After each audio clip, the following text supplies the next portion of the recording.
Hey, hello, lovely human beings. Let me explain something to you. Let me explain something to you all. And I'm going to put this on every single social media platform I have because I want the world to hear this.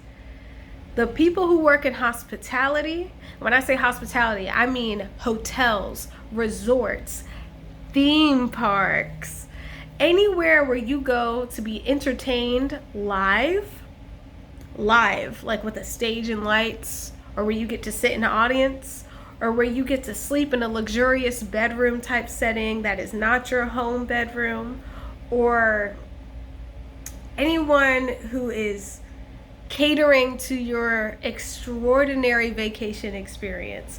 Let me tell you about these employees.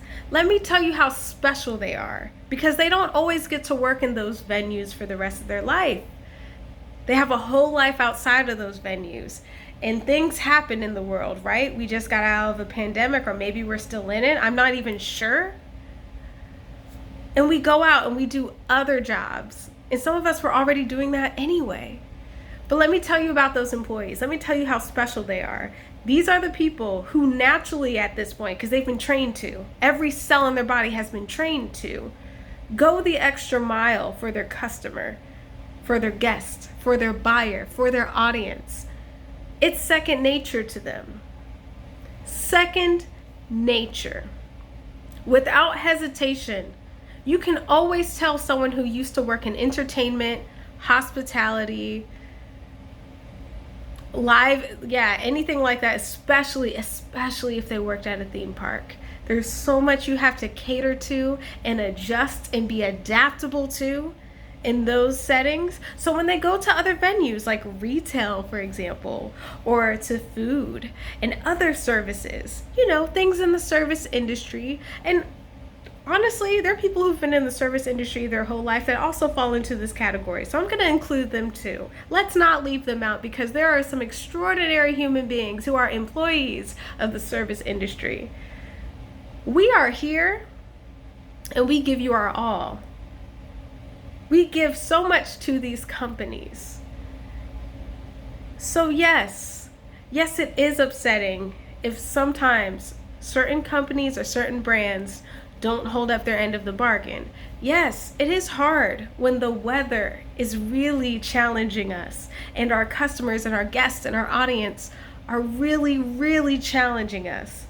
And I just ask for a little bit of patience, a little bit of understanding, and maybe even some manners here and there. But to those companies who don't seem to understand who they hired, the high quality personnel they hired, because maybe they didn't look at the resume. Maybe they don't know that you have experience in making people happy. You're really good at it because you have years of experience, right? Shout out to those companies who don't seem to understand that. If you promise me something as an employee whose knee-jerk reaction is to give you excellence, knee-jerk reaction. If you promise me something, whether that be a certain type of pay or a certain type of benefit or a certain type of perk, just like I make sure to be accountable and follow up with you, I expect you to be accountable and follow up with me. That is all I'm saying, okay? Because I will assure you that I always hold up my end of the bargain. And I speak for most of those personnel that I was talking about and describing in that very large category, that we typically always hold up our end of the bargain. So if you are the hirer, if you're the employer, the company, that corporate business, or even if you're not, and let's say you hired someone on whose knee-jerk reaction is to be excellent for you and for your buyer, the least you can do is hold up your end of the bargain as the big boss. You want to be a boss so bad. This is what it costs to be a boss. Accountability, my friend. Thank y'all. Have a blessed Friday. Be safe out there.